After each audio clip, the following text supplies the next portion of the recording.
I have to tell you guys, and I'm gonna share my screen. This is my favorite thing from Canon Keys in a hot minute.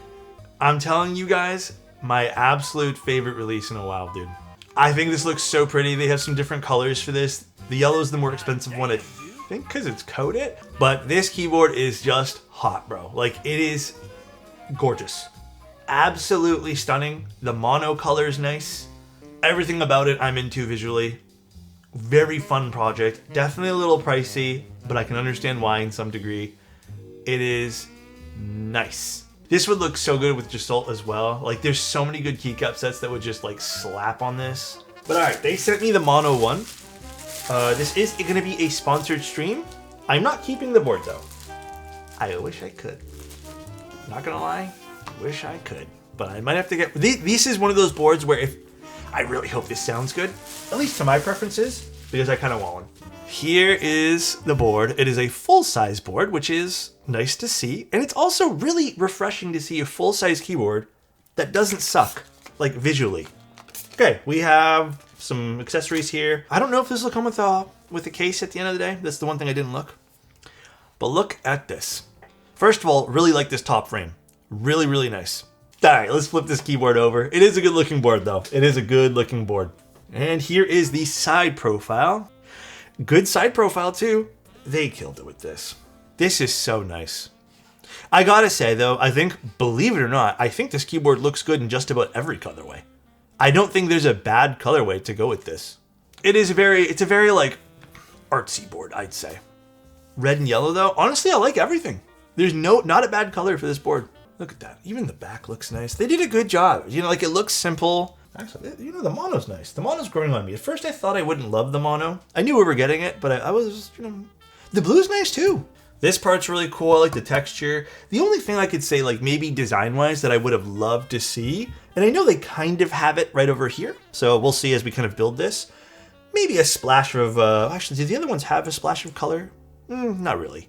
Maybe a splash of something else on the top, just to kind of really show there's some paneling on the bottom.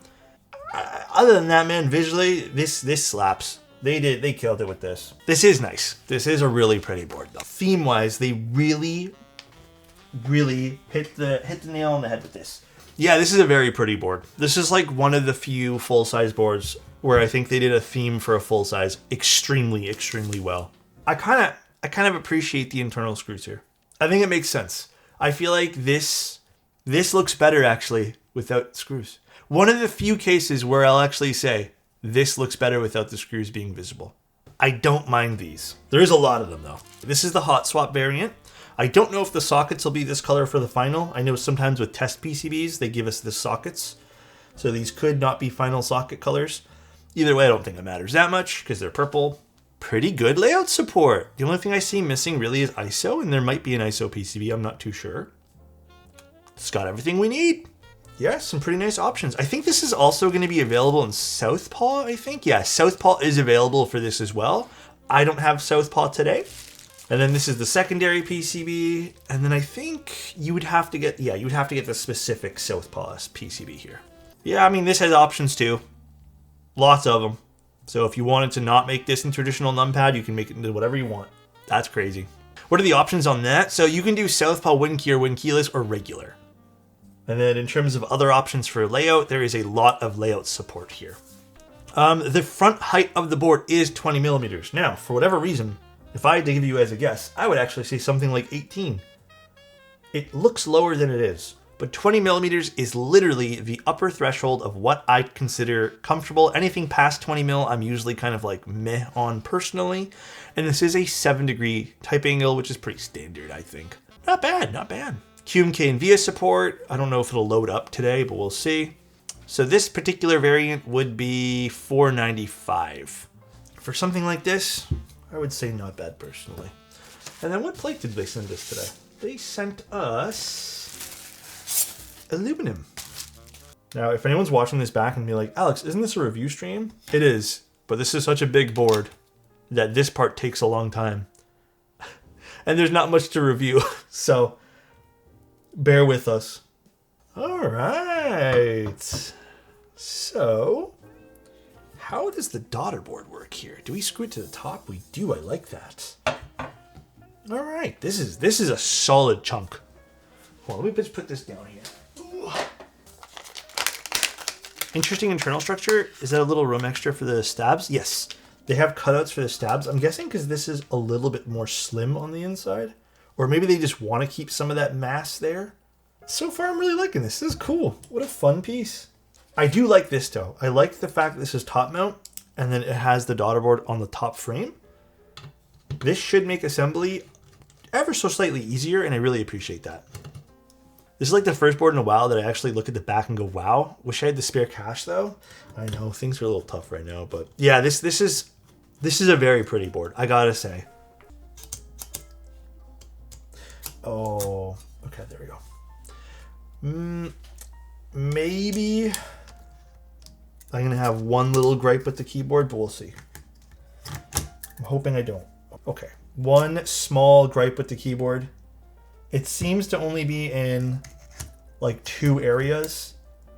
Okay, there are 2 small areas in which there's overlap, and I was hoping that this would be thin enough. See how the switches just overlap ever so slightly on the plate here? Usually it's not a problem if you can make these a little bit smaller, the standoff points for the screw. Unfortunately, we're gonna have to take these switches out and then build them with the case installed. So for those who are gonna build this with solder PCBs, just keep that in mind. I'll be honest, I don't like that design process of when you have to like do this. I think it kind of feels, and you know, like I've talked to you guys about, like I am really big into like how a keyboard feels when you build it. To me, this feels a slight bit counterintuitive. It's not the end of the world, and nor is it gonna like make or break your, it probably won't make or break your experience with this keyboard. But I personally find it, I don't know, I find it a little annoying. You can probably overlook this entirely, but I think as a how to fix this in the future, maybe figure out spots where the screws can go into where there's a bit more room, or just make the whole assembly like screw area a little bit smaller, which is clearly possible because we've seen it with other designs. Again, not the end of the world, but definitely something to look into. Mounting points are also looking very solid on this. Happy to say that for a top mount board. This is using a Molex connector. I don't love Molex connectors, but at least this is a universal daughter board, so if something happens. Now, to be completely fair, Molex connectors, my only gripe is the plastic housing I find is the first thing to break, which is on the daughter board here. If you only do this a handful of times and you're delicate, you probably won't have an issue. But if you're someone who legitimately likes to rebuild things and takes things apart all the time, this is probably not the most ideal part for you. I still prefer regular JSTs. In some cases, probably like this one, you probably have to have something that's a bit more flush over here, because I think this is basically the same height. Oh, it's a little smaller than the screws, but just as a little, you know, my normal piece of criticism here. Alrighty, the granites look good on this. This does look good with the granites though, huh? This is a nice looking board. All right, Cannon Keys. All right, let's see what this sounds like.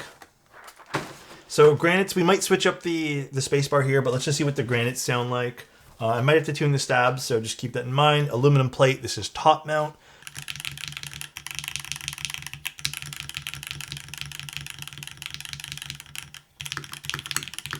Let me tune the stab up. I hear a little bit of a tick. I already like this though. I already like this.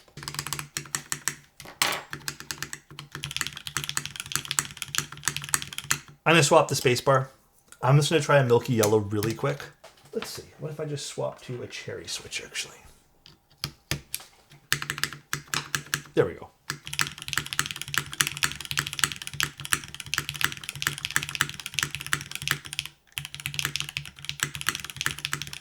The spacebar is a smidge sharper, but I think that's kind of also, I mean, I'm expecting some of that with the top mount here. Aluminum plate, I think a PC plate would be insanely up my alley for this. Let's see.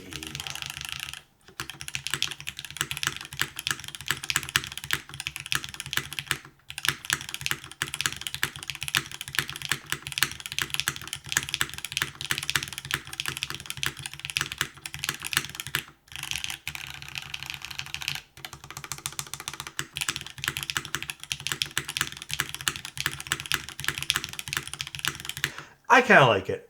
I will admit, though, it's not the most lively of sound signatures. I think across the board, even the spacebar is a little bit thuddy, I guess. Maybe is the right word. Let's try with no desk pad here, like removing the quartz pad. Ooh, it's almost dropped.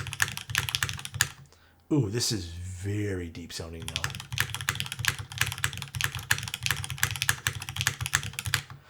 Can't say I love it too much when it doesn't have a desk pad. Again, I know this looks like I have a desk pad, but it does nothing. Does no isolation. All right, my suggestion, get yourself a PC plate. I actually don't think this is a terrible sound signature. A little bit, I would say, flatter than I'd like. I really think my criticism for this, other than how this screw, or I guess sits into the top frame by just kind of adjusting how big some of those posts are, I would probably add some stepped internals to really help brighten this up a bit. I wonder too if this needs to be a little bit force broken. I don't think we need sharper switches, although maybe we can try putting like an HMX switch in here really quick. Let's try putting the Lenokais. I think these are the Lenokais, right? These are a little bit sharper. Let's see. Yeah, let me try to unscrew them a little bit here, and then maybe we can kind of see if this does indeed need to be force broken. Maybe back off on the screws. Let's see if Anonymous is onto something.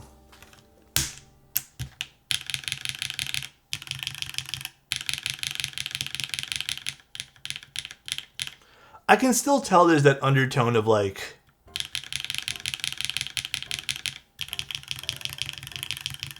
maybe the HMX do sound a little bit, sounds a bit flat. Yeah, I think it kind of ups the loudness here. But let's leave those on the O and the P here. Let's try just backing out the screws ever so slightly here. Higher pitch alphas work better with that spacebar.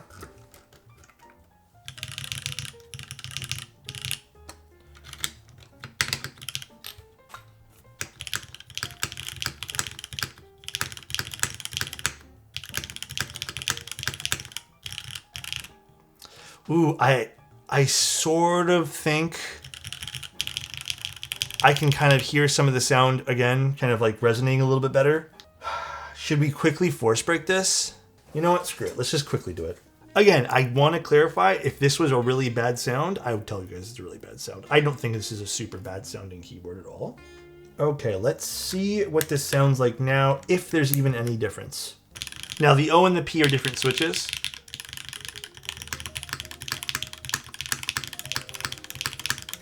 I think there's a big difference.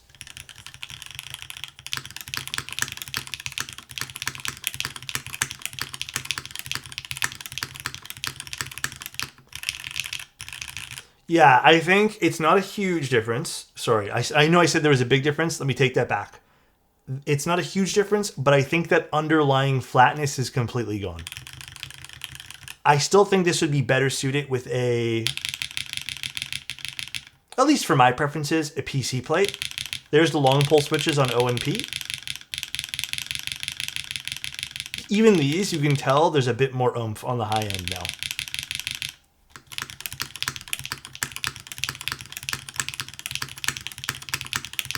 I do think maybe including some force break stickers would be very, very, very nice. I really do. Other than that, I think for the future, consider maybe doing some stepped internal designs when making like large pieces of flat aluminum, like maybe try to avoid that. I think that's something we're slowly learning in this hobby to avoid. Obviously, if you like a more bassy or thuddier sound signature, that is something you're gonna want on your keyboard. Personal preference, I think, plays a huge part in that. I don't know how you guys feel, but I do think the whole stepped internal things can be personal preference.